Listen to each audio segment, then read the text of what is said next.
સત્ર માટે વિકાસ મૂલ્યાંકન લક્ષી અસાઇનમેન્ટ ધોરણ 8 નું અસાઇનમેન્ટ છે અને નવનીત પ્રકાશન છે। તેમાં આજે આપણે દેખવાનું છે વિષય વિજ્ઞાન અને વિષય વિજ્ઞાનમાં આપણે देखીએ તો કે વિષય વિજ્ઞાનનું કુલ કેટલા માર્ક્સનું પેપર હશે 80 માર્કનું પેપર હશે 80 અને દ્વિતીય સત્રના પ્રશ્નપત્રનું પરિરૂપ છે। તેમાં આજે આપણે દેખવાનું છે અભ્યાસક્રમ છે તેનો પ્રકરણ 7 થી 13 અને એમાં આપણે देखીએ કે પ્રશ્ન 1 અ કુલ 12 પ્રશ્નો હશે અને 12 પ્રશ્ન એક પ્રશ્નનો 1 માર્ક તો 12 પ્રશ્નના 12 માર્ક્સ હશે। તેમાં આપણે અહીંથી આ देखીએ પ્રકરણ 7 કે કઈ વય જૂથનો ગાળો તરુણ અવધિનો છે એટલે કે તરુણ અવધિનો ગાળો કઈ છે તો કે સિમ્પલ ભાષામાં 11 થી 18 વર્ષ 11 થી 18 વર્ષ સિમ્પલ રીતે બગા 11 પછી આવતું હોય 12 12 પછી આવે 13 ટીનેજ 11 થી 18 વર્ષ।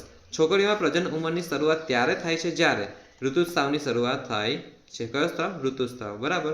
પછી મનુષ્યના દૈહિક કોષોમાં રંગસૂત્રોની કેટલી જોડ હોય છે કે 23 જોડ છે। આ જે સવાલ છે ને આ બધા સવાલ બગા ધોરણ 8 ને તો કામ જ છે પણ ધોરણ 10 ને પણ બહુ મોસ્ટ એમબી સવાલ છે। આયરા સવાલ ધોરણ 10 માં તો આ બેઠો સવાલ પૂછાયો હતો કે મનુષ્યના દૈહિક કોષોમાં રંગસૂત્રોની કેટલી જોડ હોય છે કે 23 ત્યારે રંગસૂત્ર કેટલા હોય છે 46 કેટલા હોય છે 46 રંગસૂત્ર કેટલા હોય છે 46 હોય છે। કઈ રંગસૂત્રની જોડ તેના લિંગ નિશાન માટે જવાબદાર છે બાળકના લિંગ નિશાન માટે જવાબદાર કઈ જોડ છે કે 23મી જોડ। જ્યારે 22 રંગસૂત્રો 22મી જોડ કરે મીન્સ કે 44 રંગસૂત્ર સ્ત્રી અને પુરુષમાં સરખા હોય જ્યારે 23મી જોડ એટલે કે 45 અને 46નું તે રંગસૂત્ર અલગ અલગ હોય બરાબર। ચાલો કઈ ગ્રંથિના અંતરસ્ત્રાવને મુક્ત થવા પર પિટ્યુટરી ગ્રંથિનું નિયમન થતું નથી મીન્સ કે નિયમન નથી બરાબર। તો કે દેખો અહીં આગળ સાદી ભાષામાં એક તો જનનપિંડ છે એડ્રિનલ છે થાઇરોઇડ છે પણ સ્વાદુપિંડ છે તો સ્વાદુપિંડ ગ્રંથિના અંતરસ્ત્રાવને મુક્ત થવા પર પિટ્યુટરી ગ્રંથિનું નિયમન નથી। કયું સ્વાદુપિંડ। સ્તન ગ્રંથિનો વિકાસ કયા અંતરસ્ત્રાવની અસર હેઠળ થાય છે તો કે ઇસ્ટ્રોજન। કયું ઇસ્ટ્રોજન।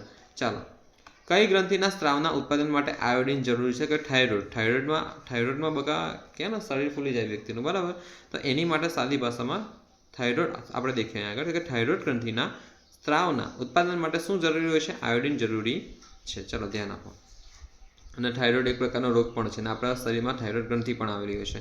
એચઆઈવીના સંક્રમણથી કયો રોગ થાય છે તો કે એડ્સ। કયો થાય છે એડ્સ।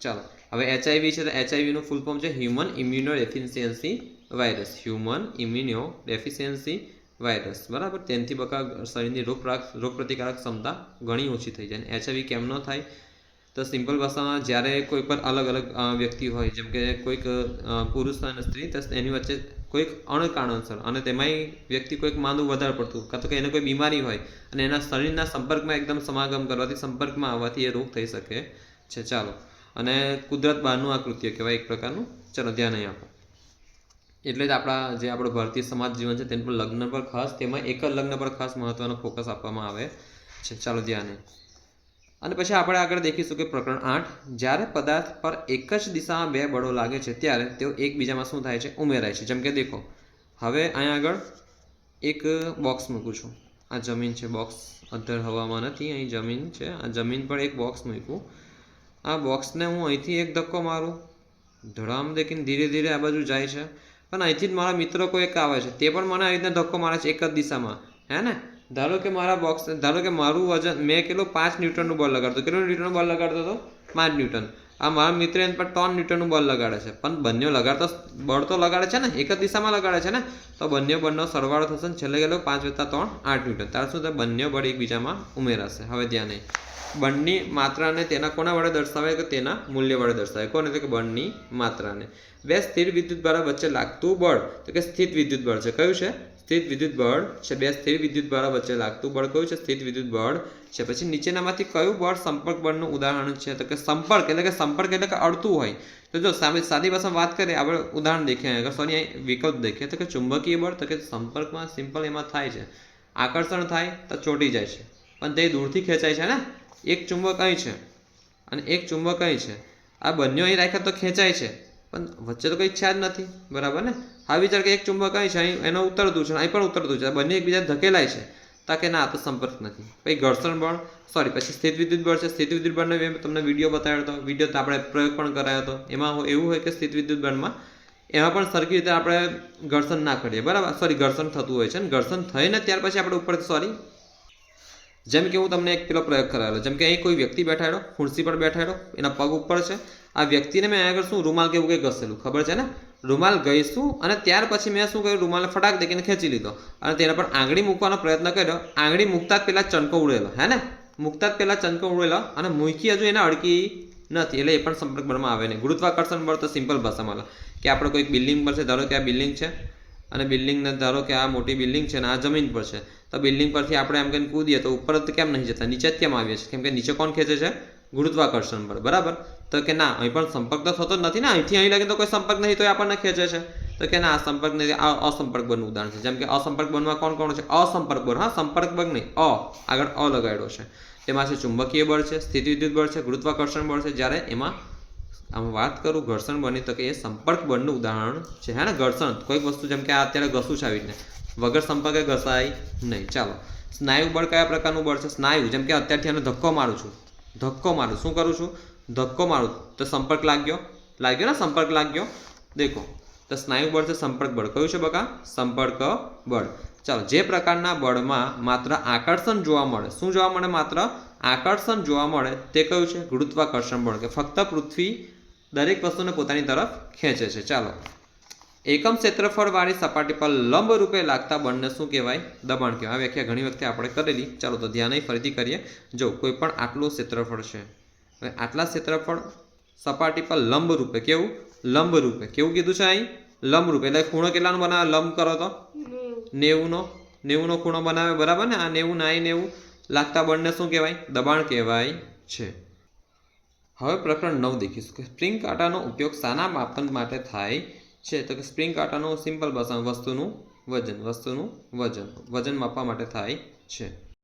ઘર્ષણ બળ શાના પર આધાર રાખે છે? તો ઘર્ષણ બળ બકા કોના પર આધાર રાખે? સપાટીનું લીસાપણું. કે જો લીસી વધારે હશે તો વધારે ઘર્ષાય નહીં. તમને ખબર છે ને, જેમ કે તમે કબડ્ડી રમતા હોય તો કબડ્ડી રમતી વખતે હાથ પેલાના તેલ લગાવેલું હોય તો હાથમાંથી સરકી જાય, ઘર્ષણ થાય નહીં. આ તો ઘરમાં કોઈક લાદી પર, દિવાલ નીચે ટાઇલ્સ પર તેલ પડ્યું હોય તો તમારા પગ અને ટાઇલ્સની વચ્ચે ઘર્ષણ ના થાય એટલે તમે પડી જાઓ, બરાબર, સ્લીપ ખાઈને. પછી સપાટીનો નમન કોણ છે, સપાટીનું ખળબચુંપણું છે, મીન્સ કે આપેલ તમામ બાબતો આધાર રાખે છે. પછી પદાર્થ પર લાગતું ઘર્ષણ બળ શાના પર આધાર રાખતું નથી? તો કે સપાટીના ક્ષેત્રફળ પર આધાર રાખતું નથી, બરાબર. પદાર્થ પર લાગતું ઘર્ષણ બળ સપાટીના ક્ષેત્રફળ પર આધાર રાખતું નથી. નીચેનામાંથી કયું વિધાન ખોટું છે? તો કે સરકતું ઘર્ષણ એ લોટણ ઘર્ષણ કરતાં કેવું છે? ઓછું છે. એ વિધાન ખોટું. જો કોઈ વસ્તુ સરકી ના જાય છે, આવીને સરકી ના જાય છે, આ સરકી ના જાય છે. જ્યારે કોઈક વસ્તુ આની પેન પર ગગડતી જાય છે, જો આવીને ગગડતી જાય છે, કોઈ સરકીને જાય તો ફટાફટ ઘર્ષણ થશે એમાં, બરાબર. તો કે સરકતું ઘર્ષણ એ લોટણ ઘર્ષણ કરતાં ઓછું નહીં પણ વધારે છે, એટલે આ વિધાન ખોટું છે. ચાલો, જ્યારે સાચા વિધાન કયા છે? સ્થિત ઘર્ષણ એ લોટણ ઘર્ષણ કરતાં વધુ છે, સાચું છે. પછી લોટણ ઘર્ષણ એ સ્થિત ઘર્ષણ કરતાં ઓછું છે, સાચું છે. પછી સ્થિત ઘર્ષણ એ સરકતા ઘર્ષણ કરતાં વધુ છે, સાચું છે. ચાલો, ધ્યાન. નીચેનાથી કોની અસર તરલ ઘર્ષણ પર થતી નથી? તો કે વસ્તુનું દળ. શું બકા? વસ્તુના દળની અસર તરલ ઘર્ષણ પર થતી નથી. પછી તરલ દ્વારા વસ્તુની ગતિને અવરોધતા બળને શું કહેવાય? તો કે તરલ દ્વારા વસ્તુની ગતિને અવરોધતા બળને ઘસડાવવું કહેવાય અથવા ઘર્ષણ બળ કહેવાય. શું કહેવાય? ઘસડાવવું અથવા ઘર્ષણ બળ. પછી નીચેનામાંથી કયું વિધાન ઘર્ષણ માટે સાચું નથી? કે ઘર્ષણ ઉષ્મા ઉત્પન્ન કરે છે. ઘર્ષણ ઉષ્મા ઉત્પન્ન કરે, આ તો સાચું છે. હે ને, તમે ઘસો હાથ, એમને ઘસો, ગરમી ઉત્પન્ન થાય, બંને હાથ ઘસો તો. ભાઈ ઘર્ષણ ગતિમાન વસ્તુને સ્થિર કરે છે, આ એ સાચું છે. ભાઈ તમે જો ગાડી હોય, ગાડી તમારી 70-80 પર ચાલતી હોય, હવે તમે બ્રેક મારો તો ઘસાય ને ભાઈ, જમીન ઘસાય નહીં, ટાયર બી ઘસાય ફટાફટ, અથવા જમીનના પેલા બ્રેક પેડ ઘસાય, સોરી ટાયરના બ્રેક પેડ ઘસાય, ટાયર સાથે જે હોય તો એ ઘસાવાથી બકા તમારી ગાડી અટકે છે. ઘર્ષણના કારણે વસ્તુઓ ઘસાઈ જાય છે, આ તો સાચું જ છે. હે ને, તમારી સાયકલના બ્રેક પેડ દેખજો, વારંવાર બ્રેક મારીને ઘસાઈ ગયા હશે. ભાઈ ઘર્ષણ હંમેશા હાનિકારક હોય? ના ભાઈ, આ તો ખોટું છે. શું ઘર્ષણ હંમેશા હાનિકારક હોય? ના. આપણને કેરમની રમત હોય તો કેરમની રમત તમે રમતા હો તો ઘર્ષણ ઓછું થવા માટે શું કરો? તમે અબરખનો પાવડર છાંટો, બારીક અબરખનો, તેથી શું થાય? ઘર્ષણ ઓછું થાય. પછી ઘર્ષણ ઓછું થાય અને બીજું કંઈક આપશો ઉદાહરણ કે જેમાં ઘર્ષણ ઓછું હોય તો સરળતા રહે? જેમ કે તમારી જે ઘરની જે બારીઓ છે, જાળીઓ છે, તો તેની વચ્ચે ઘર્ષણ ઓછું કરવા માટે તમે એની અંદર ઓઇલિંગ કરો છો, સાચી વાત ને? પછી ગાડીના સ્પેર પાર્ટમાં બી ઓછું ઓઇલિંગ કરો છો, કેમ કે ઘર્ષણ ઓછું થાય. પછી બીજું કંઈક કહેશો? જેમ કે વિચારો કે અત્યારે તમને કોઈક 10-15 જણા ચોરો આવે છે, હા, હવે તે ચોરને તમે પકડવા માટે તમે શું કરશો? કે તમે તમારા હાથ પર સાદી ભાષામાં કે તમને ના પકડે ત્યાં જઈને તમે એમને થોડું જાસૂસી કરવા જાઓ કે નહીં, અને તમને ના પકડે તો તમે શું હાથમાં તેલ બેલ બધું લગાવીને જાઓ કે ના મેં પકડાવ તો છૂટી જાવ. કેમ? તો ઘર્ષણ ઓછું થાય. ચોર પણ એવું જ કરતા હોય તો ચોર માટે ફાયદો કહેવાય, બરાબર. એટલે કે ઘર્ષણ હંમેશા હાનિકારક હોતું નથી, કોઈને કોઈ કંઈક ફાયદો હોય અને કોઈને કંઈ નુકસાન, પણ દરેક હંમેશા માટે એનું નુકસાન હોય નહીં, બરાબર.